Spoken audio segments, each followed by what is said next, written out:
ठाकुर जी वस्त्र देने वाले को क्या क्या देते हैं? सारूप्य मुक्ति प्रदान करते हैं, पहली बात। दूसरी बात, श्रियम च, ठाकुर जी श्री प्रदान करते हैं, खूब वैभव प्रदान करते हैं। श्रियम च परमाम लोके, और परमाम लोके मतलब मृत्यु के बाद परम गति होगी फिर, यदि किसी ने अपने संपूर्ण जीवन में ठाकुर जी को वस्त्र प्रदान किए। और बलई ऐश्वर्य, बल देंगे, ऐश्वर्य देंगे, स्मृति इंद्रिय, स्मृति तेज कर देंगे और इंद्रियों को बलवान रखेंगे। ये ठाकुर जी प्रदान करते हैं वस्त्र देने वालों को। जो ठाकुर जी को वस्त्र देते हैं, ठाकुर जी उनको ये सब प्रदान करते हैं।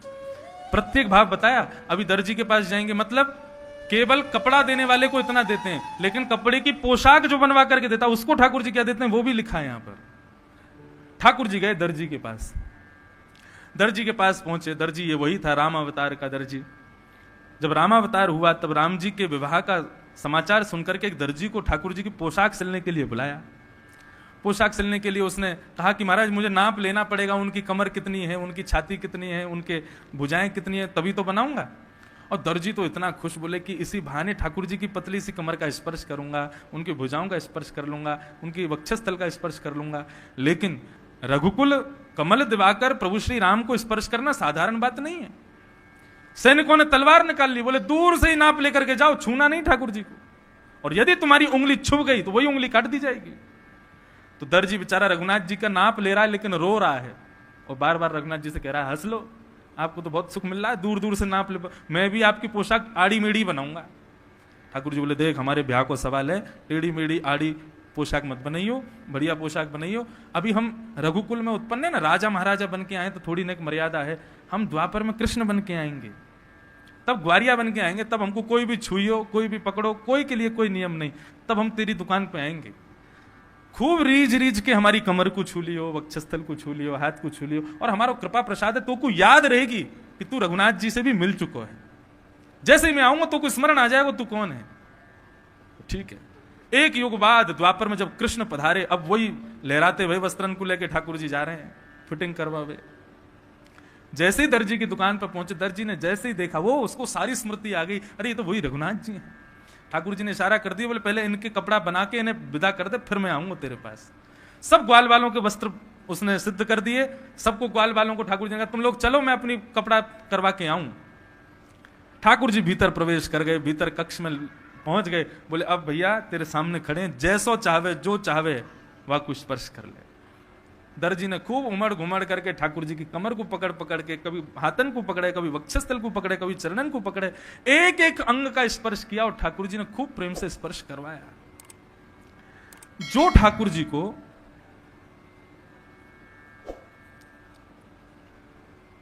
पोशाक प्रदान करते हैं उसको ठाकुर जी क्या प्रदान करते हैं। तब यहां वर्णन आया है कि परम गति तो मिलती है, लेकिन श्रियम चान्वय वर्धिनिम, उसकी निरंतर श्री वृद्धि होती रहती है। जो वस्त्र देता है ठाकुर जी एक बार उसको श्री युक्त कर देते हैं, अब उसके बाद खर्च हो जाए तो फिर कोई बात नहीं है। लेकिन जो पोशाक ठाकुर जी को प्रदान करता है, बोले श्रियम चान्वय वर्धिनिम, उसकी निरंतर श्री जितना खर्च करेगा उतनी बढ़ती रहेगी। और अपने ठाकुर जी वैकुंठ का स्थान तो उसको प्रदान करते ही हैं। तो इस प्रकार से ठाकुर जी ने यहां पर पोशाक देने वालों का बताया, वरम दत्वा श्रियम चान्वय वर्धिनिम, तुम्हारी श्री निरंतर बढ़ती रहेगी, ऐसा उस दर्जी को वरदान दिया। आगे ठाकुर जी जैसे बढ़िया टिपटॉप वस्त्र हो गए तो सब ग्वाल बाल बोले लाला बिना माला के रूखो रूखो लग रहा हो, एक माला तो गले में होनी चाहिए। आज आप सब लोग तो गुरुदेव का पूजन कर रहे थे, मैं गुरुदेव को प्रणाम करके चला गया था। श्री वृंदावन धाम के संत महापुरुषों को प्रणाम करने, हमारे गायत्री गुरु हैं, उन्होंने ही मेरा यज्ञोपवीत किया, श्री मलुकपीठ वाले महाराज जी, उनको प्रणाम करने, हमको अध्ययन कराते हैं शिव प्रसाद गुरु जी के पास में। तो आज शिव गुरु जी उनके पास जब हम गए तो उन्होंने बड़ी अच्छी एक बात बताई, बहुत बढ़िया बात। कोई माला पहनावे तो उसको पहन के रखना चाहिए, उतारना नहीं चाहिए, थोड़ी देर तो उसका सम्मान करने के लिए पहनना चाहिए। हमने कहा क्यों गुरु जी, इतनी अच्छी बात बताई। बोले दुनिया में मार्केट में आदमी सारी दुकानों से अपने लिए सामग्री खरीदता है, लेकिन माला कभी अपने लिए नहीं खरीदता, माला दूसरे के लिए खरीदता है। माला एक ऐसी वस्तु है वो सदैव दूसरे के लिए खरीदी जाती है। तो इसलिए भैया कोई माला ला करके पहनावे तो उसका मान रखो। अपने लिए कौन माला खरीदता है कि मैं माला खरीद के पहन के घूमूंगा? कौन करता है ऐसा? माला सदैव दूसरे के लिए खरीदी जाती है। ब्याह में भी अगर मान लो कि दुल्हा दुल्हन ने खरीदी तो वो भी तो एक दूसरे के लिए खरीदते हैं, अपने लिए तो कोई नहीं खरीदता। इसलिए माला का सम्मान करो, पहनो। माला पहनाने वाले को भी ठाकुर जी सुख प्रदान करते हैं, उसको भी श्री देते हैं, बल देते हैं, सब कुछ प्रदान करते हैं। एक माली के पास में गए, ठाकुर जी ने जाकर के कहा माला दे दो। माली ने कहा कि फूल तो खत्म हो गए, सारे कंस के यज्ञ में लग गए। ठाकुर जी बोले अरे फूल हैं भीतर, जाओ माला बना के लाओ। बोले अरे मैंने तोड़े हैं अपने हाथों से, मुझे पता है नहीं है। ठाकुर जी बोले अच्छा ठीक है, हमारी सांत्वना के लिए एक बार जाके देखो तो सही। माली ने भीतर जाकर के देखा, पुष्प एक भी नहीं था। लेकिन विद्वान जन बताते हैं कि पुष्प के पौधे थे। उन पौधों ने मन में विचार किया कि आज तक हमने पुष्प प्रकट करके कंस की सेवा की, एक ऐसे व्यक्ति की सेवा की जो ठाकुर जी से बैर करता है। आज स्वयं ठाकुर जी चल करके आए हैं, यदि आज हमने अपने पुष्पों को प्रकट करके उनके गले का हार बनाना नहीं बनाया, हमारा जीवन धिक्कार है। तो पुष्प तो एक भी नहीं था, लेकिन जब ठाकुर जी आए हैं माला पहनने के लिए, ये बात सब पौधों को पता चली, तो ठाकुर जी की माला बनने के लिए समस्त पौधों ने अपने ऊपर पुष्पों को प्रकट कर लिया है। माली जाकर के हैरान हो गया, बोले यहां तो फूल थे ही नहीं, कहां से आ गए? बोले अब तुम देरी मत करो, माला बनाओ। माला बना करके ठाकुर जी को पधराई है। ऐसी सुंदर माला ठाकुर जी ने धारण की है। माला पहन करके लाल जी आगे को बढ़े। ब्रजवासी कहने लगे, बोले लाला वस्त्र भी बढ़िया है, माला भी है, लेकिन जब तक चंदन नहीं आवे को माथे पे आनंद नहीं आवे। ब्रजवासी तो पूरे मुंह पे चंदन पोत के चले, आनंद तभी आवे ब्रजवासी को। ठाकुर जी बोले उसकी भी व्यवस्था हो जाएगी, चिंता क्यों करते हो? इतने में ही महाराज 3 जगह से त्रिभुज, जिसकी 3 जगह से कमर टेढ़ी है, ऐसी कुब्जा सामने से आ रही थी। कोई भी उससे बात नहीं करता था, कुरूपणी थी। ठाकुर जी ने जैसे ही उसको देखा, हे सुंदरी तुम कहां जा रही हो? किसी नटवर के मुख से अपने प्रति सुंदरता का वाच्य सुनना उसके लिए बहुत बड़ी बात थी। उसने पीछे मुड़ करके देखा, बोला किसी और को बुलाया होगा। वो चलने लगी। ठाकुर जी बोले कहां जा रही हो? मैंने तुमको बुलाया। अरे सुंदरी तुम कहां जा रही हो? सुंदरी शब्द सुनकर के कहा, आपने मुझे सुंदरी कहा? बोले हाँ, हमने आपको सुंदरी कहा। सुंदरी शब्द सुनकर के उसको इतनी प्रसन्नता हुई, आज तक मथुरा में किसी ने उससे 2 बातें भी नहीं की थी, और आज आप सुंदरी कह रहे हो। उसने कहा मेरे हाथ में ये चंदन लगा है, ये महाराज कंस के लिए घिसा है, लेकिन मेरी इच्छा हो रही है कि मैं आपके मस्तक पर इस चंदन को लेपित करूं, अंकित करूं। ठाकुर जी ने तुरंत अपने केश ऊपर किए, बोले लगाइए। कुब्जा ने अपने हाथ से ठाकुर जी के मस्तक पर चंदन लगाया। मस्तक पर चंदन लगाते ही अब इसको चंदन अर्पित करने वाले को ठाकुर जी क्या देते हैं ये बताना तो जरूरी है नहीं। क्या देते हैं? सौंदर्यम। जो ठाकुर जी को खूब सुंदर चंदन लगा करके देता है, केवल शारीरिक सौंदर्य नहीं देते, रूप का सौंदर्य नहीं देते, मनसा वाचा, मन भी सुंदर बना देते हैं। उसको सब में सुंदरता दिखाई देगी। उसका यौवन भी सुंदर बना देते हैं, उसकी वाणी भी सुंदर बनाते हैं, जो ठाकुर जी को चंदन घिस करके अर्पित करता है। डिब्बी वाला चंदन नहीं। आजकल लोग क्या करते हैं, डिब्बी में चंदन बना बनाया आ जाता है, सालों पुराना, उसमें पानी घोल करके ठाकुर जी को लगा देते हैं। नहीं, स्वयं परिश्रम करो, केसर लाओ मैगी वाली, चंदन का बढ़िया चंदन का वो छोटी सी लकड़ी वो लेके आओ मैगी वाली, और फिर घिसो, हाथ से घिसने बैठो, घिस के फिर ठाकुर जी को लगाओ, तब मिलेगा सौंदर्य। सोचो कि बस ये डिब्बी वाला चंदन लगा दें और ठाकुर जी जीवन पर्यंत के लिए बोरो प्लस लगा देंगे या कुछ सुंदरता आपको दे देंगे, जो भी क्रीम सुंदर बनाती हो। नहीं, ठाकुर जी मानसिक सौंदर्य, नेत्रों से सब सुंदर दिखाई देगा, ऐसा सौंदर्य प्रदान करेंगे। लेकिन उसके लिए चंदन घिस के लगाओ ठाकुर जी को। ठाकुर जी ने सौंदर्य प्रदान किया और उसके बाद क्या कहा? बोले ब्रजम गत्वा, तुम ब्रजम जाओ, ब्रज जाओ, और ब्रज जाकर के श्री किशोरी जी की शरण ले लो। अब कंस की सेवा करने की कोई जरूरत नहीं है, चलिए गए। इस प्रकार से वस्त्र, पोशाक, माला और चंदन, ये 4 चीज जो ठाकुर जी को अर्पित करता है। इति तस्मै वरम दत्वा श्रियं चान्वयवर्धिनीं वलमायुर्यशः कान्तिं निर्जगां सहाग्रजः। ठाकुर जी उसको वर प्रदान करते हैं, श्री देते हैं, निरंतर बढ़ने वाली श्री देते हैं, बल देते हैं, आयु देते हैं, यश देते हैं, कांति देते हैं, और जीवन अंत के बाद में अपना निज वैकुंठ धाम प्रदान करते हैं। इसलिए पंच वस्तु ठाकुर जी को अर्पित करो। वस्त्र, पोशाक, माला और चंदन, ये 4 चीजें ठाकुर जी को देनी चाहिए। ठाकुर जी अपना पूर्ण श्रृंगार कराते हुए महाराज धनुर्यज्ञ में पहुंचे हैं। धनुर्यज्ञ में पहुंचे, कुबलिया पीड़ हाथी खड़ा था। कुबलिया पीड़ हाथी को ठाकुर जी ने सूंड पकड़ करके आकाश में घुमाया और जमीन पर फेंक दिया, मर गया। सामने धनुष रखा है।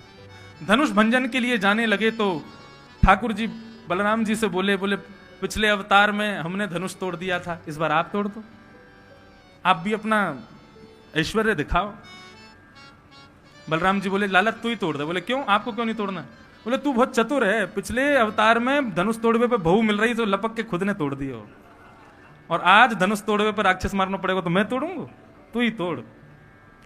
और धीरे से कहा कि बहुत दिन से मुरली हाथ में देखिए, धनुष बाण देखो ही ना है। मानो बलराम जी के भीतर लक्ष्मणत्व आ गया, लक्ष्मण वाला भाव आ गया। बोले एक बार रघुनाथ जी के रूप में दर्शन कराओ ना। इतने में ठाकुर जी पहुंचे, धनुर्यज्ञ में धनुष उठाया और महाराज प्रत्यंचा लेकर के 1 बार 2 बार दूर बैठे बलराम जी घुटने टेक करके बैठे हैं, प्रणाम कर रहे हैं। जय हो मेरे रघुनाथ जी, बारंबार प्रणाम करूं आपको। कृष्ण भये रघुनाथ। रघुनाथ जी मानो रघुनाथ खड़े हैं, ऐसा दर्शन हो रहा है ठाकुर जी का। तीसरी प्रत्यंचा जैसी चढ़ाई, बीच में से धनुष भंजन हो गया।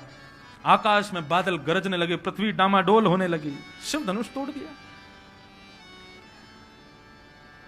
ठाकुर जी रणभूमि में प्रवेश कर रहे हैं, और रणभूमि में प्रवेश कर रहे हैं, वहां बैठे हुए समस्त मथुरा वासियों को ठाकुर जी अलग अलग रूप में दिखाई दे रहे हैं। मल्लानाम शनिर्निनाम नरवर स्त्रीणाम स्मरो मूर्तिमान गोपानां स्वजनो सतां क्षितिभुजां सास्ता स्वपित्रो शिशु मृत्युर्भोजपतिर्विराट विदुषां तत्त्वं परम योगिनां वृष्णीनां परदेवतेति विदितो रंगम गतः साग्रज। अपने अग्रज भ्राता बलराम के साथ ठाकुर जी प्रवेश कर रहे हैं। सबको ठाकुर जी अलग अलग दिख रहे हैं। बड़े बड़े मल्लों को ठाकुर जी पहलवान के रूप में दिख रहे हैं। स्त्रीणाम स्मरो मूर्तिमान, स्त्रियों को ठाकुर जी साक्षात अपने प्रियतम के रूप में दिखाई दे रहे हैं। गोपानाम स्वजनों सताम, छोटे छोटे गोप ग्वालों को ठाकुर जी अपने मित्र के रूप में दिखाई दे रहे हैं। बिना आयु वाले, जो बहुत आयु वाले वृद्ध हैं, उनको ठाकुर जी अपने शिशु के रूप में दिखाई दे रहे हैं। नन्हे नन्हे हमारे कोई नाती पोता आए हों, ऐसे दिखाई दे रहे हैं। मृत्युर्भोज पतिर्विराज विदुषाम, साक्षात कंस को ठाकुर जी मृत्यु के रूप में दिखाई दे रहे हैं। तत्वम परम योगी नाम, योगियों को ठाकुर जी परम तत्व के रूप में दिखाई दे रहे हैं। वृष्णी नाम परदेव तेज विदितो, वृष्णी वंशियों को ठाकुर जी साक्षात देव के रूप में दिखाई दे रहे हैं। रंगम गतः साग्रज, रणभूमि में ठाकुर जी अपने अग्रज के साथ प्रवेश कर रहे हैं। ऐसे सुंदर ठाकुर जी सबको अलग अलग, जाकी रही भावना जैसी प्रभु मूरत देखी तिन तैसी, सबको ठाकुर जी अलग अलग दिखाई दे रहे हैं। किसी को पाषाण दिखते हैं और किसी को ठाकुर जी बिल्कुल सचल दिखते हैं। ऐसे ठाकुर जी का मंगलमय मनोहर रूप सबको दिख रहा है। मल्लों के साथ में ठाकुर जी ने युद्ध करना शुरू कर दिया। एक एक मुष्टिक प्रहार में ही महाराज स्टेडियम पार मल्ल बाहर जाके गिरते, सीधा छक्का ही मारते ठाकुर जी। बलराम जी की जब बारी आती तो महाराज एक मुष्टिक मारते तो वहीं गड़ जाते मल्ल भीतर। ऐसा अद्भुत ठाकुर जी ने पहलवानी का प्रदर्शन किया।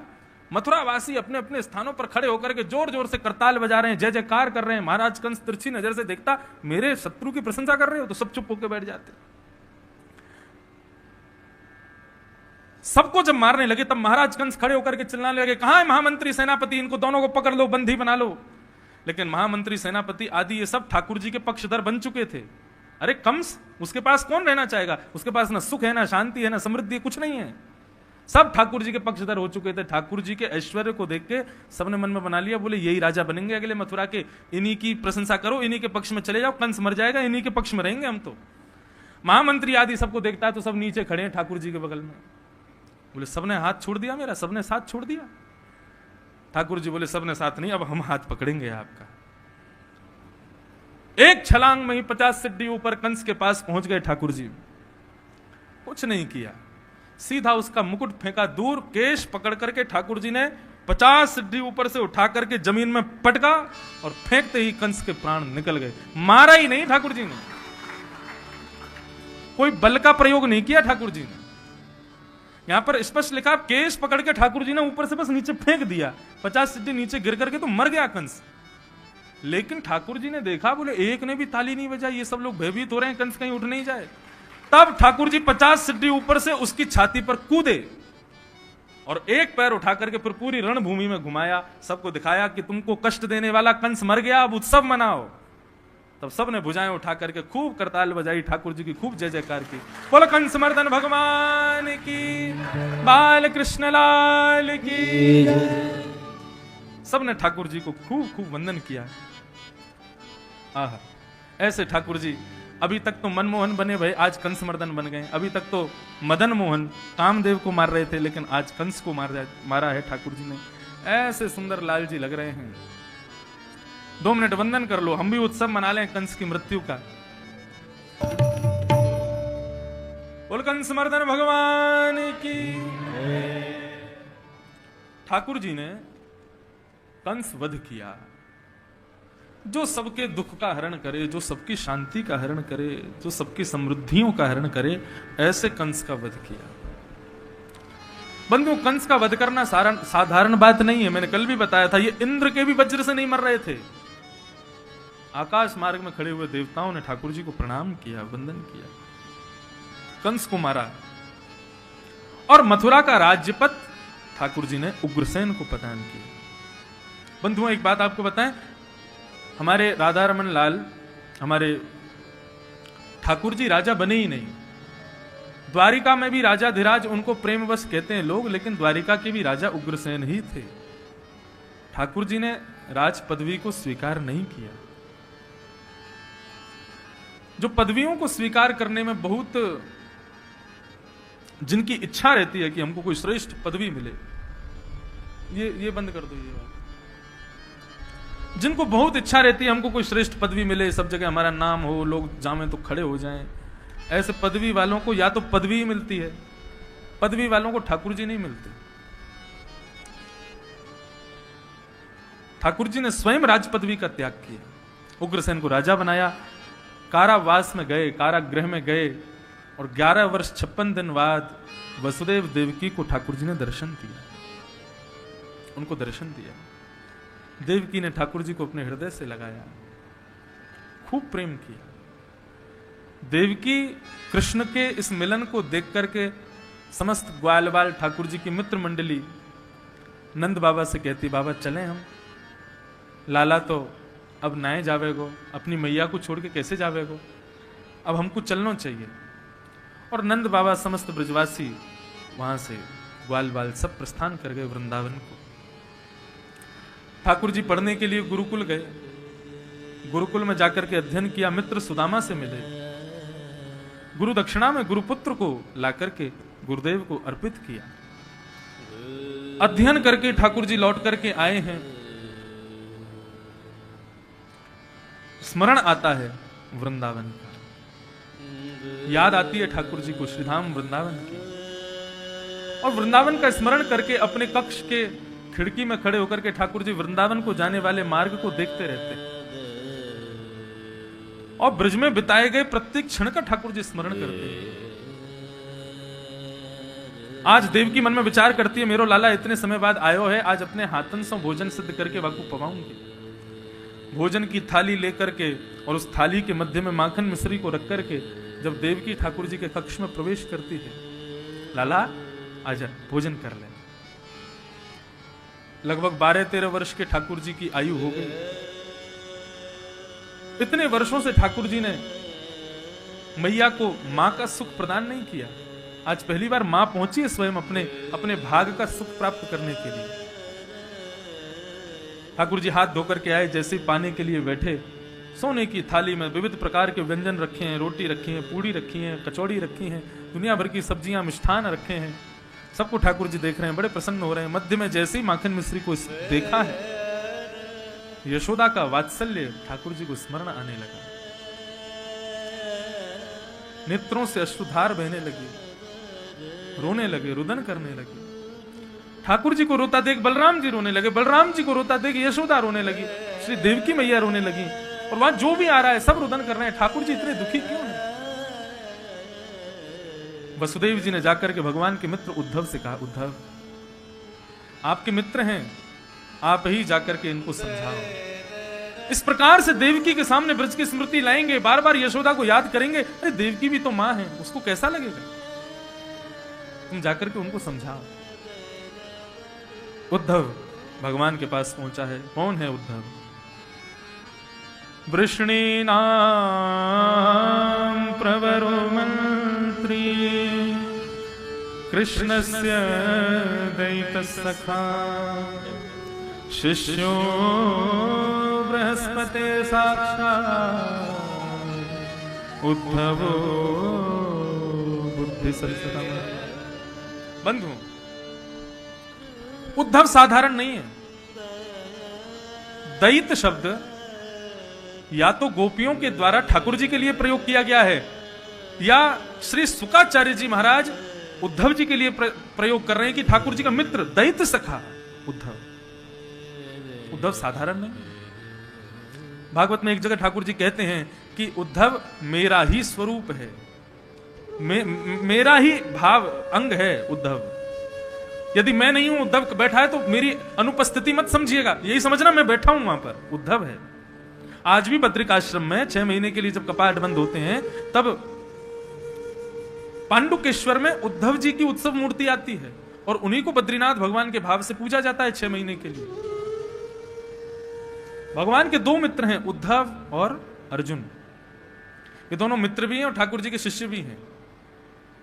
श्रीमद् भागवत में उद्धव कृष्ण संवाद आता है, तब शिष्यत्व ग्रहण करता है उद्धव, ठाकुर जी के सामने बैठ करके एक एक प्रसंग को सुनता है। तो उद्धव जो है ठाकुर जी का अत्यंत प्रिय सखा है। एक बार को ये बात कह दी जाए तो इसमें कोई अतिशयोक्ति नहीं है, अर्जुन से ज्यादा ठाकुर जी प्रेम करते हैं उद्धव को।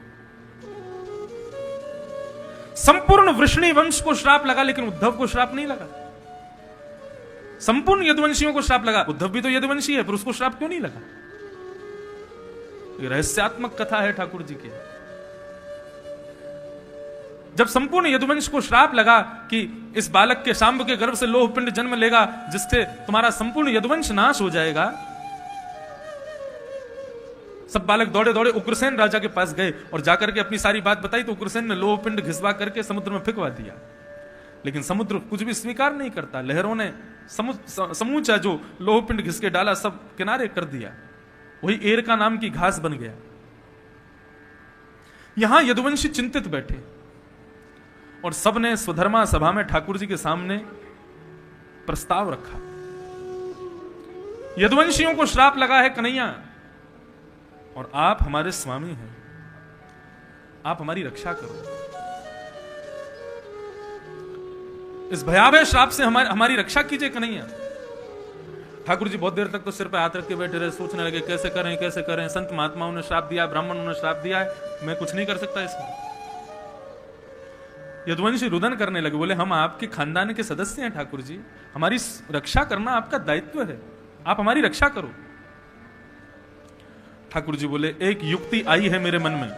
उद्धव भी बैठा वहीं पर, और ठाकुर जी कहते हैं हमारे सौराष्ट्र में, द्वारिका सौराष्ट्र है, हमारे सौराष्ट्र में एक भगवान शिव का एक अलौकिक मंदिर है, उसका नाम है सोमनाथ। ऐसा सुनने में आता है कथा में कि दक्ष प्रजापति, उन्होंने चंद्रमा को शाप दिया कि तुम अपने रूप से विहीन हो जाओ, क्योंकि प्रजापति ने अपनी समस्त बेटियों का ब्याह चंद्रमा के साथ में किया। लेकिन चंद्रमा रोहिणी से ही ज्यादा प्रेम करते हैं। बाकी की बेटियों ने जाकर के दक्ष प्रजापति से शिकायत कर दी, बोले कि हमसे प्यार नहीं करते, हमसे प्रेम ही नहीं करते, हमसे कोई मतलब ही नहीं रखते। तो चंद्रमा के इस व्यवहार पर दक्ष प्रजापति ने उनको शाप दे दिया, तुम अपने रूप से विहीन हो जाओगे। चंद्रमा ने कहा ससुर जी आपने मुझे शाप तो दे दिया, रूप से विहीन हो जाऊंगा, लेकिन यदि मैं अदृश्य हो गया तो आपकी बेटियां विधवा हो जाएंगी। दक्ष बोले ये तो मैंने सोचा ही नहीं था। तब चंद्रमा ने जाकर के देवताओं से प्रश्न किया क्या करें। तब समस्त देवताओं ने उनको प्रत्युत्तर में कहा, चंद्रमा तुम जाकर के भगवान शिव का यज्ञ करो, वे ही एकमात्र संहार के देव हैं, वो चाहे तो संहार को टाल सकते हैं। ये कथा कौन सुना रहे हैं? भगवान कृष्ण सुना रहे हैं यदुवंशियों को। तो बोले तब चंद्रमा ने जाकर के समुद्र के किनारे खड़े होकर के सोम भगवान का भगवान शिव का यज्ञ किया, ध्यान किया, तपस्या की। भगवान शिव प्रसन्न हो गए। प्रसन्न होकर के चंद्रमा से कहा, चंद्रमा क्या वरदान चाहते हो? बोले कि हम अपने रूप से विहीन हो रहे हैं हर दिन, ये शाप हमारा बदल दीजिए। शंकर जी बोले शाप को नहीं टाल सकता मैं, लेकिन वरदान दे सकता हूं। क्या? बोले जिस दिन तुम अपने रूप से विहीन हो जाओगे उसके अगले दिन से ही फिर से अपने रूप में आना प्रविष्ट हो जाएगा, फिर से अपने रूप में आना शुरू कर दोगे। ये क्रम तुम्हारा बना रहेगा। तुम 15 दिन अपने शाप में रहोगे, 15 दिन मेरे वरदान में रहोगे। तब चंद्रमा ने शंकर जी को प्रणाम किया और वहां पर शंकर जी का अलौकिक मंदिर सोमनाथ विराजमान हुआ।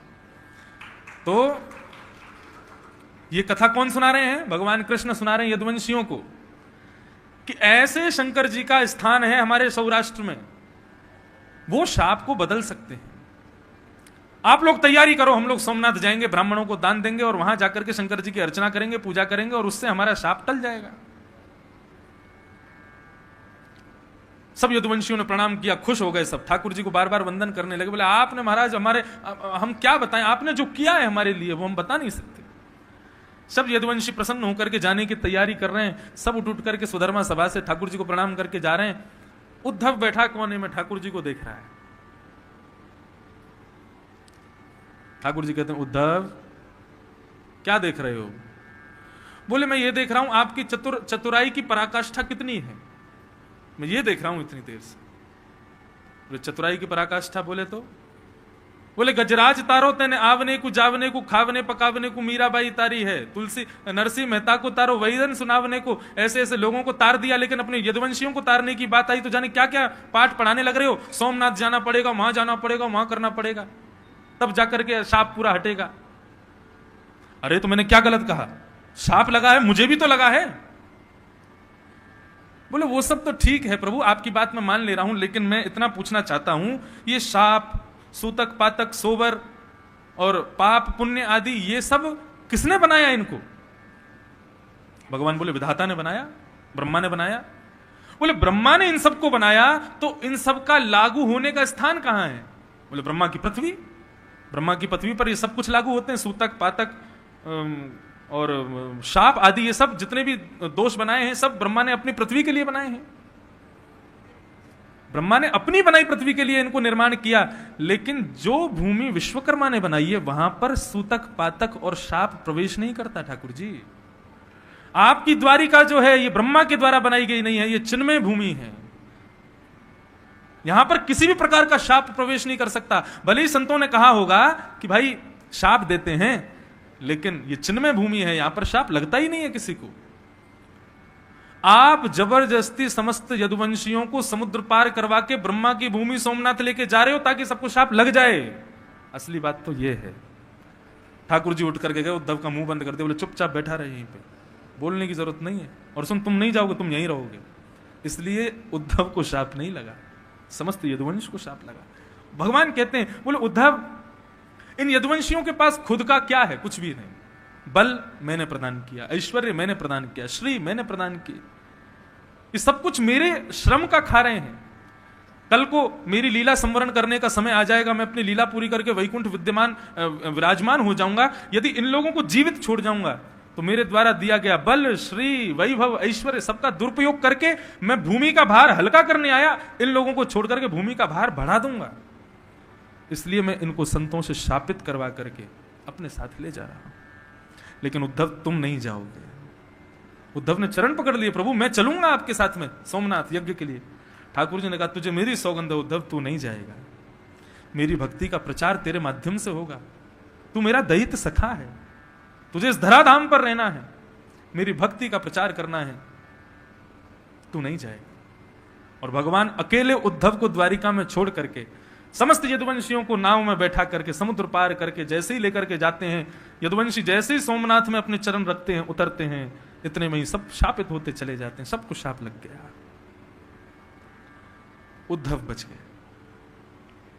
ठाकुर जी ने उद्धव को भेजा बद्रीनाथ। तो उद्धव ठाकुर जी का अत्यंत प्रिय सखा है। आज ठाकुर जी उसको ब्रजमंडल भेजने वाले हैं। क्यों? इतना ज्ञानी तो है। वृष्णीनाम प्रवरो मंत्री कृष्णस्य दयित सखा शिष्यो बृहस्पतिर साक्षात, बृहस्पति का शिष्य है उद्धव। बुद्धि सत्तम, बुद्धि में बहुत अच्छा है उद्धव, फिर क्यों उसको वृंदावन भेज रहे हैं? बोले उद्धव ज्ञानवान तो है लेकिन अभी प्रेमवान नहीं है। अष्ट छाप के एक सखा अपने पद में गाते हैं,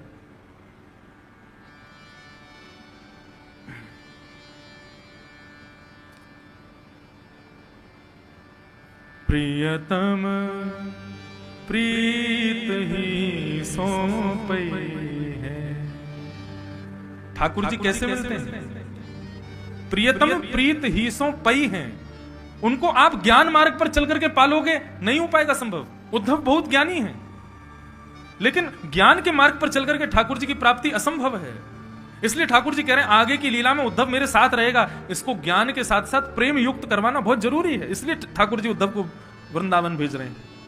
प्रियतम प्रीत ही सौंपे प्रियतम प्रीत ही सौंपे प्रियतम प्रीत ही सौंपे प्रियतम प्रीत ही सौंपे प्रियतम प्रीत ही सौंपे प्रियतम प्रीत ही सौंपे प्रियतम प्रीत ही सौंपे प्रियतम प्रीत ही सौंपे प्रियतम प्रीत ही सौंपे प्रियतम प्रीत ही सौंपे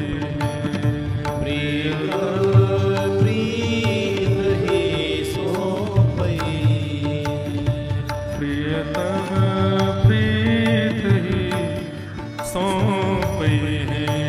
प्रियतम प्रीत ही। कैसे मिलते हैं ठाकुर जी? वो भाव यद्यपि रूप गुणशील सुधरता, यद्यपि रूप शील सुधरता, यद्यपि रूप गुणशील सुधरता, यद्यपि रूप भले ही आप रूपवान हो, भले ही आप शीलवान हो, गुणवान हो, खूब सुधरे हुए हो, लेकिन ठाकुर जी को चाहो इन बातों से आप उनको पटा लो। तो गोविंद स्वामी कह रहे हैं इन बातन न रिझई प्रियतम, इन बातन न रिझई प्रियतम, इन बातन न रिझई है प्रियतम, इन बातन न। तो फिर कैसे मिलेंगे?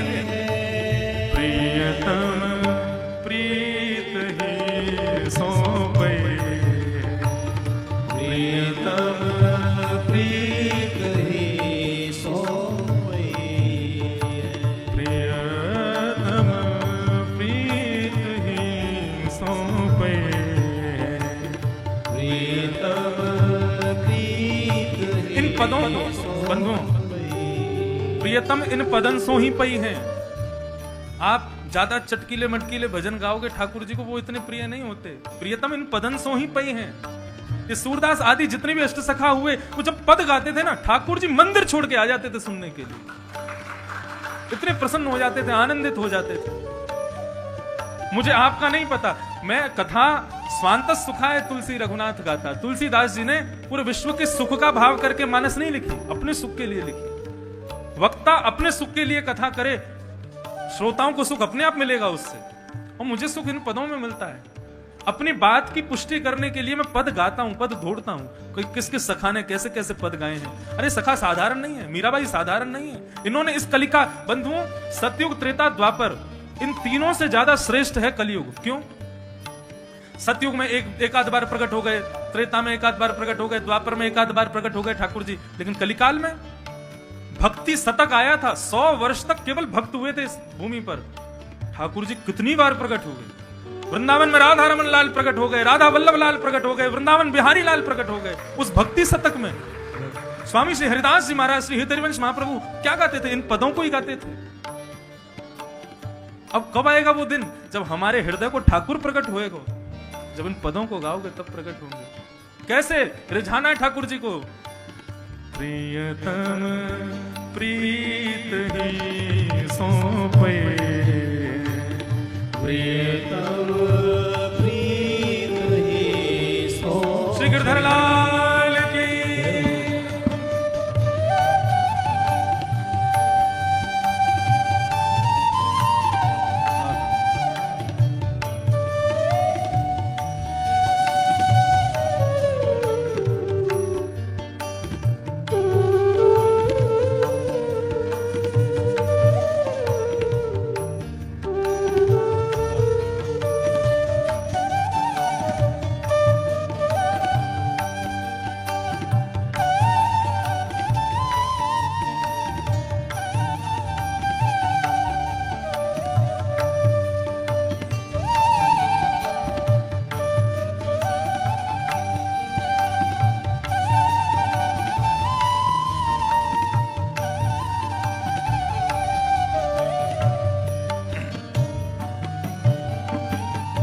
सतकुल जन्म कर्म शुभ लक्षण, सतकुल जन्म कर्म शुभ लक्षण, सतकुल जन्म कर्म शुभ लक्षण, सतकुल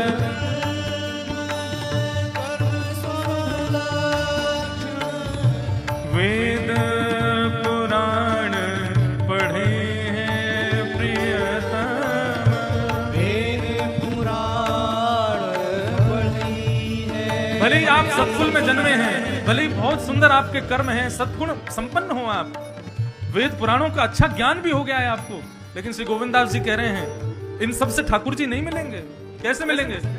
गोविंद प्रभु बिना स्नेह सुहालो, गोविंद प्रभु बिना स्नेह सुहालो, गोविंद प्रभु बिना स्नेह सुहालो, गोविंद प्रभु बिना स्नेह सुहालो, गोविंद प्रभु बिना स्नेह सुहालो, गोविंद प्रभु। जब तक हृदय में प्रेम नहीं होगा, स्नेह नहीं होगा, रसना कहा जो न चाहिए प्रियतम, रसना कहा जो न चाहिए। गोविंद स्वामी क्या कह रहे हैं? रूप है, गुण है, शीलता है, सुधरे हुए हो, सतकुल में जन्म हुआ है, कर्म शुभ है, तुम्हारे लक्षण भी बहुत अच्छे हैं, वेद पुराण पढ़े हुए हो, लेकिन ये सब है स्नेह प्रेम में नहीं, प्रेम हृदय में नहीं है ठाकुर जी के प्रति, इन सब से नहीं रिझेंगे ठाकुर जी, लेकिन ये सब नहीं है और स्नेह प्रेम में है, तो रसना कहाँ जो न चाहिए। आप रसना से गाओगे और वही श्याम सुंदर आपके सामने नाचेंगे केवल प्रेम के प्रभाव से। गोविंद प्रभु बिना स्नेह सुहालो, गोविंद प्रभु बिना स्नेह सुहालो, रसना कहा जो न चाहिए प्रियतम, रसना कहा जो न चाहिए प्रियतम, रसना कहा जो न चाहिए प्रियतम, रसना कहा जो न चाहिए। प्रीत ही सो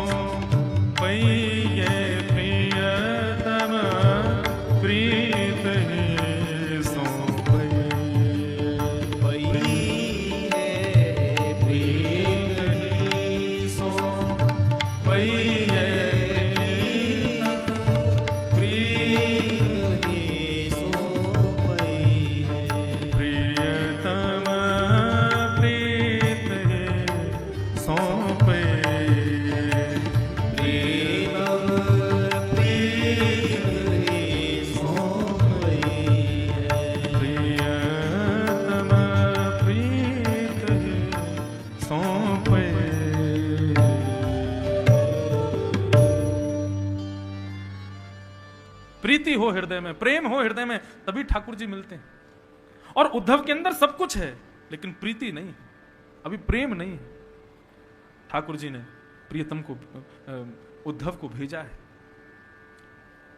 गच्छोद्धव ब्रजम सौम्य पित्तोर्णौ प्रीतिमावह।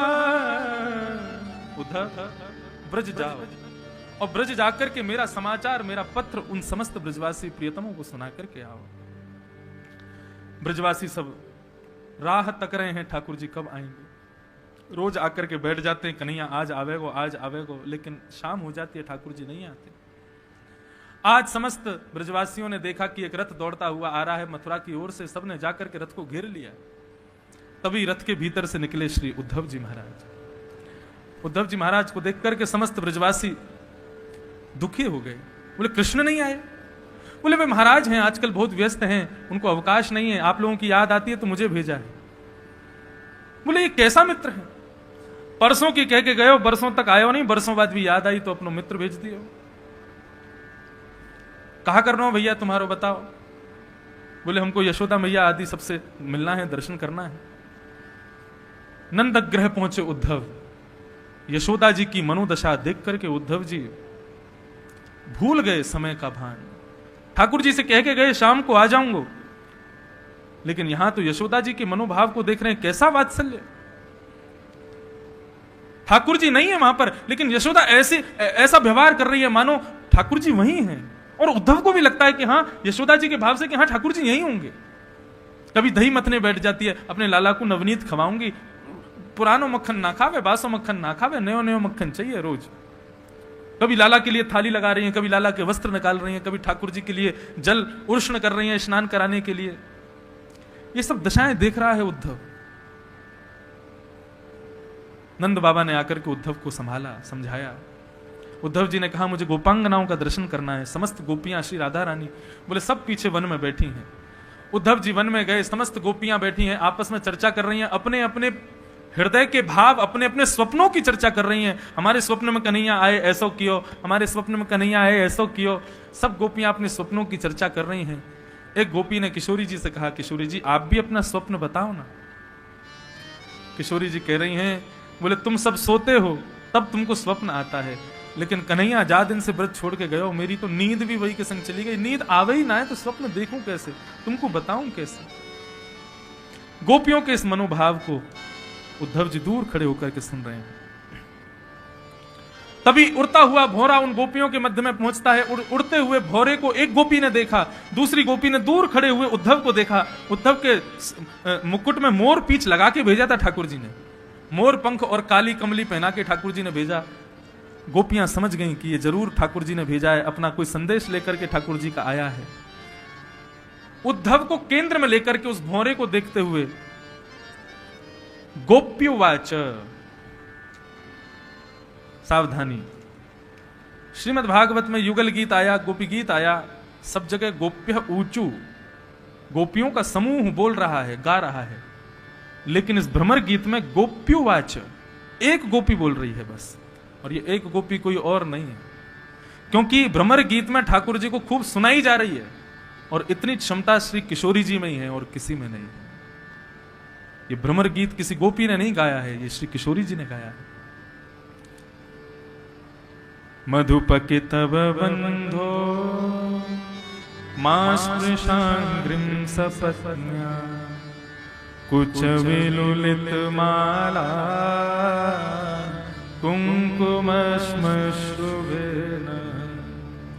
बहतु मधुपतिस्तन मानिनीनां प्रसादं यदु सदसि विडम्बम् यस्य दूतस्त्वमेत्रे मधुपकितव बंधो। अरे भोरे क्यों आया है यहां पर? तेरी मूंछों में जो कुमकुम लगा है ये जरूर श्री कृष्ण के चरणों से लेकर के आया होगा, और श्री कृष्ण के चरणों में ये कुमकुम जरूर मथुरा की गोपियों के वक्षस्थल से आया होगा। तू हमको प्रणाम मत करना भोरे, तू कपटी है और तेरा मित्र कृष्ण भी कपटी है। भोरा बोला क्यों? मैं कपटी क्यों? कृष्ण को बोलो, मुझे क्यों बोल रही हो? बोले क्योंकि तुम दोनों का स्वभाव एक जैसा है। तू एक पुष्प के ऊपर बैठता है, उसके रस को ले लेता है, जब रस खत्म हो जाता है तो दूसरे पुष्प पर जाकर के बैठ जाता है। ऐसा ही तेरा कन्हैया है। कल तक हम ब्रजांगनाओं के साथ में यहां विहार कर रहा था, आज मथुरा प्रिय लगता है उसको, याद नहीं आती उसको हमारी। गोपियां गा रही है, सकृदधर सुधाम स्वा मोहिनीं पाययित्वा सुमनस इव सद्य तत्यजेस्मान् भवाब्रे सुमनस इव सद्य परिचरति कथं पादपद्मं तु पद्मा यपिबत हृतचेता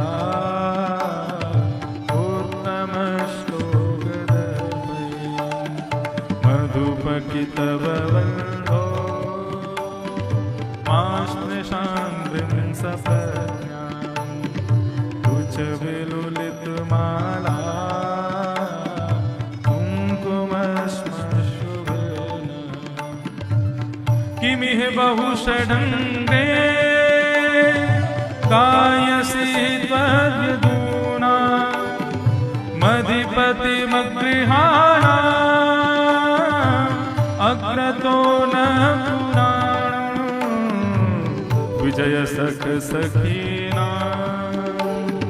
गीयतां प्रसंग चपित कुचुरजस्ते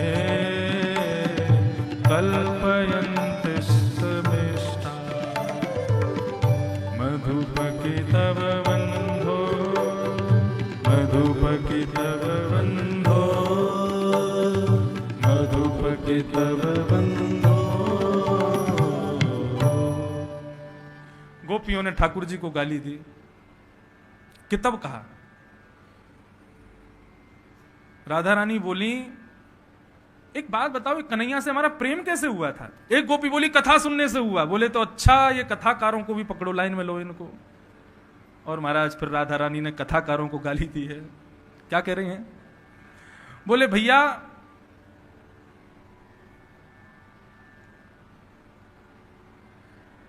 ये जितने भी कथाकार हैं ना, इनको ठाकुर जी ने घूस दे रखी है। कैसी?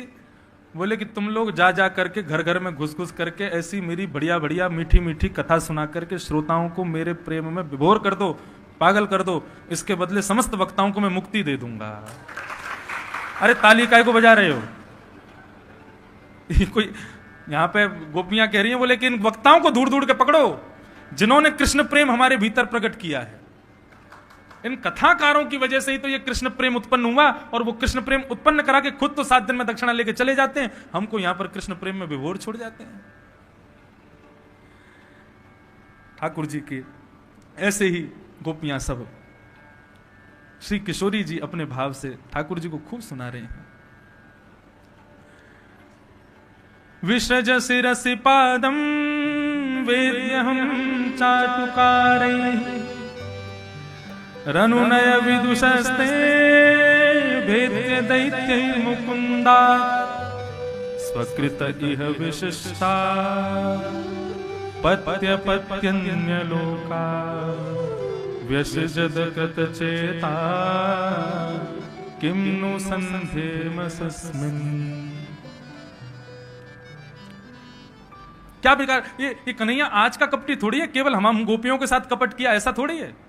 ये तो अपने प्रत्येक अवतार में कपट करता है। भौरे ने कहा कौन से अवतार में किया? बोले राम बन करके गए, छुप करके बाली को बाण मार दिया, क्या बिगाड़ा था बेचारे ने। शूर्पणखा आई ब्याह करने के लिए तो उसके नाक कान काट दिए। अरे ब्याह का कोई प्रस्ताव लेकर के आता, नहीं करना मना कर दो, नाक कान कौन काटता है? उसको खुद का भी नहीं बनाया, किसी और का रहने भी नहीं दिया। उसको बेचारी को कोई देखता भी नहीं था, उसके संग भी ऐसा किया। बलि त्रिलोकी का साम्राज्य मेहनत करके पाया उसने, बामन बनकर के, छोटो से बनकर, कितनी चाटुकारी है इसकी कन्हैया की। नेक्स्ट से बन के गयो, 3 पग जमीन चाहिए बस हमको। बलि ने प्रसन्न होकर के वरदान संकल्प ले लिया, सोई विराट बन गए, 2 पग से 3 लोक नाप लिया, 3रा पग छोड़ा ही नहीं बेचारे के लिए। ये आज को कपटी थोड़ी है, हम गोपियां ही इसके कपट के जाल में फंसी, ऐसा थोड़ी है। ये तो जन्म जन्म का कपटी है। इस प्रकार समस्त गोपियां श्री किशोरी जी ठाकुर जी को, ये जो भ्रमर गीत है, इसको व्याज स्तुति कहते हैं। इस पर भी मैंने सप्त गीतों पर जब कथा की थी तब भ्रमर गीत भी पूरा कहा था। तो भ्रमर गीत में ठाकुर जी, व्याज स्तुति का मतलब है तो स्तुति, लेकिन निंदा करते हुए स्तुति कर रहे हैं। एक बार कुम्मन दास जी ने करी थी एक राजा की। एक राजा पीछे पड़ गया, उनके बोले मुझे भैरव राग सुनाओ, भैरव राग सुनाओ, भैरव राग सुनाओ। कुम्मन दास जी बोले ये राग राग नहीं है, राजाओं के लिए नहीं गाते, हम ठाकुर जी के लिए गाते हैं। बोले नहीं मुझे तो सुननी है। पीछे पड़ गया, रोज अपने सैनिक सिपाही भेज दे। कुम्मन दास जी बोले आज याकू भैरव राग ही सुना के आऊंगा। राग सुनाने गए फतेहपुर सीकरी। राजा के यहां जाकर के राजा ने अपने सब बड़े बड़े मित्र बुला रखे। तो बोले ऐसा गायक नहीं सुना होगा आपने, ऐसा स्वर नहीं सुना होगा, देखो मैंने बुलाया इनको गोवर्धन से। कुम्मनदास जी बोले आज्ञा करें, मुझको जल्दी पहुंचना है गोवर्धन, क्या सुनाना है जल्दी सुना के जाऊंगा। बोले राग भैरव सुनाओ। अब तो महाराज राग भैरव तान छेड़ दी। जैसी भैरव तान छेड़ी, कुम्मनदास जी बैठ गए। बैठ करके उन्होंने गाना शुरू किया। बोले राजा ने कहा है राग भैरव सुनाओ, गाना क्या, ये तो मैं स्वतंत्र हूं, सुनाऊंगा राग भैरव, लेकिन राजा की निंदा करते हुए सुनाऊंगा। भगत को कहा सीकरी सो कान, आवत जात पन्हैया टूटी, बिसर गयो हरि नाम। भगत को कहा सीकरी सो कान। आज हमारे संपूर्ण जीवन का सबसे काला दिन है, कुम्मनदास जी कह रहे हैं। राजा बोला क्यों? बोले जाको मुख देखत दुख लागत, ताको करन पड़ी परिणाम। कुंभरदास लाल गिरधर बिन, और न दूसरो कान। भगत को कहा सीकरी सो कान। राजा अपनी लाज बचाने के लिए अब क्या करे? इनने तो कह दी पूरी, मेरी मिट्टी मिला दी पूरी, सबके सामने क्या क्या बोल रहे हैं। आवत जात पनैया टूटी, हमारी पनैया टूट गई हैं, तेरी वजह से आज हरि नाम नहीं बोला हमने। क्यों? पैरन में छाले पड़ गए, पनैया टूट गई। राजा ने अपनी लाज बचाने के लिए कहा महाराज दक्षिणा बताओ क्या दूं। कुम्मनदास जी बोले जो मांगूंगा सो दोगे। राजा बोला निश्चित दूंगा, आप मांगने में देरी करोगे, देने में देरी नहीं करूंगा। कुम्मनदास जी बोले अचरा पसार के मांग रहा हूं, दोबारा जीवन में कभी अपनो थोतड़ा हमको मत दिखाइयो, अपनो मुखमंडल मत दिखाइयो। हम लाल जी की सेवा के लिए पधारे हैं, तेरो मुख ना देखनो हमको, जीवन में कभी गोवर्धन मत आइयो, और आवे तो मेरे सामने मत आइयो। यही दक्षिणा दे दे राजा। तो इसको कहते हैं व्याज स्तुति। करी तो स्तुति, लेकिन उसमें राजा की खूब निंदा करी। ऐसे ही किशोरी जी यहां पर व्याज स्तुति कर रही हैं, ठाकुर जी की स्तुति गा रही हैं, लेकिन खूब सुना सुना के कह रही हैं तुम तो ऐसे हो, वो तो ऐसा है, वो तो ऐसा है।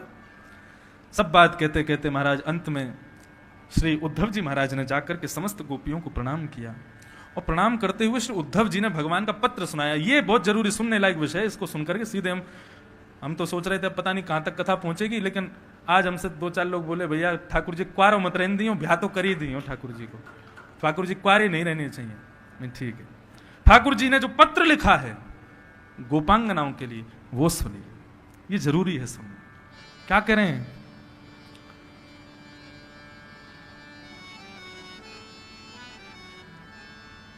भवती नाम वियोगों में नहीं सर्वात्मना क्वचित, यथा भूतानि भूतेषु खंबायग्नि जलम मही।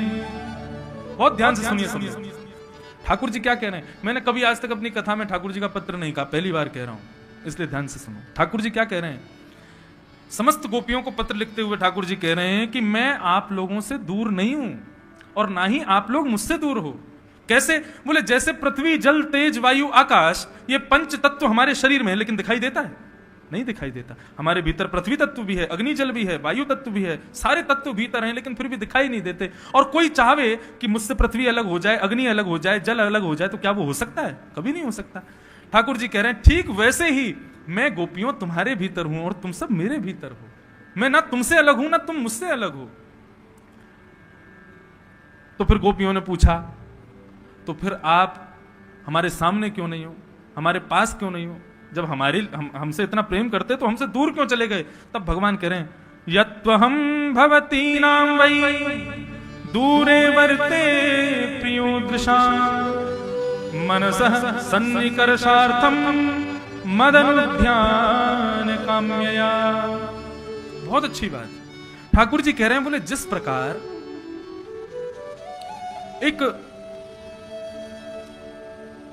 प्रियतम के परदेश जाने पर उसकी प्रियसी वो निरंतर उसका स्मरण करती रहती है, शरीर भले ही पास नहीं होता लेकिन प्रियतम कहां रहता है, बोले उसके मन में रहता है। ऐसे ही ठाकुर जी गोपियों को कह रहे हैं कि मैं तुम्हारे पास शरीर से नहीं रहना चाहता, मैं तुम्हारे मन में रहना चाहता हूं, तुम्हारे चित्त में रहना चाहता हूं। हम सब भक्तों के लिए ठाकुर जी ये कह रहे हैं। जो लोग ऐसा संशय करते हैं ठाकुर जी प्रकट क्यों नहीं होते, उनके लिए ठाकुर जी कह रहे हैं मनसः सन्निकर्षार्थम। बोले प्रेम विशुद्ध कब होता है, जब प्रियतम शरीर से पास ना हो, मन में विराजा हो। समस्त गोपियों को ठाकुर जी कह रहे हैं मैं भले ही शारीरिक तुम्हारे साथ में नहीं हूं, लेकिन मैं मन से तुम्हारे पास हूं और तुम सब मेरे पास हो। मुझे मन में रहना प्रिय है, इसलिए मैं तुम लोगों से थोड़ा दूर हूं, लेकिन तुम चिंता मत करो। ममुपैष्यथ मामुपैष्यथ। ठाकुर जी इस प्रकार से संपूर्ण अपना पत्र लिख करके भेजते हैं और जाकर के गोपांगनाओं को उद्धव जी के द्वारा सुनवाते हैं और कहते हैं कि आप सब मेरी अत्यंत प्रियसी हो और मैं आपका प्रियतम हूं, मैं कभी आपसे दूर नहीं हो सकता। ये बात सदैव याद रखना। इस प्रकार ठाकुर जी ने पत्र लिखवा करके भिजवाया। ऊधो सूधो है चलो सुन गोपिन के बोल, ज्ञान बजाई डुमडुमी प्रेम बजायो ढोल। उद्धव जी गोपियों की बात सुनकर के ऊधे सूधे है गए। ऊधो सूधो है गए। उद्धव को हमारी ब्रज भाषा में ऊधो को मतलब रे उल्टा। ऊधो सूधो है चलो सुन गोपिन के बोल। 6 महीने कब व्यतीत हो गए उद्धव जी को पता ही नहीं चला। और श्री उद्धव जी महाराज 6 महीने बाद ठाकुर जी के पास गए। ठाकुर जी के पास जाके खूब सुनाने लगे, अरे क्या बिगाड़ा गोपियों ने, राधा रानी ने सबको छोड़ छाड़ के यहाँ मथुरा में बैठे हो, चलो मेरे साथ वापस, वहीं ब्रज में रहेंगे। ठाकुर जी महाराज बोले उद्धव अपने नेत्र बंद कर। नेत्र बंद किए, बोले खोल के देख। जैसे ही खोल के देखा समस्त गोपांगनाएं ठाकुर जी के पास वहीं प्रकट हो गई। बोले मुझसे जो प्रेम करते हैं वो कभी मेरे से दूर नहीं रहते। भले ही शारीरिक हमारा सामिप्य ना हो, लेकिन मानसिक सामिप्य हमारा सदैव रहता है। इस प्रकार श्री उद्धव जी महाराज के द्वारा गोपियों को ठाकुर जी ने सुख प्रदान किया। प्रेम नगर का पंथ कठिन है, प्रेम नगर का पंथ कठिन है, प्रेम नगर का पंथ कठिन है, प्रेम नगर का पंथ कठिन है।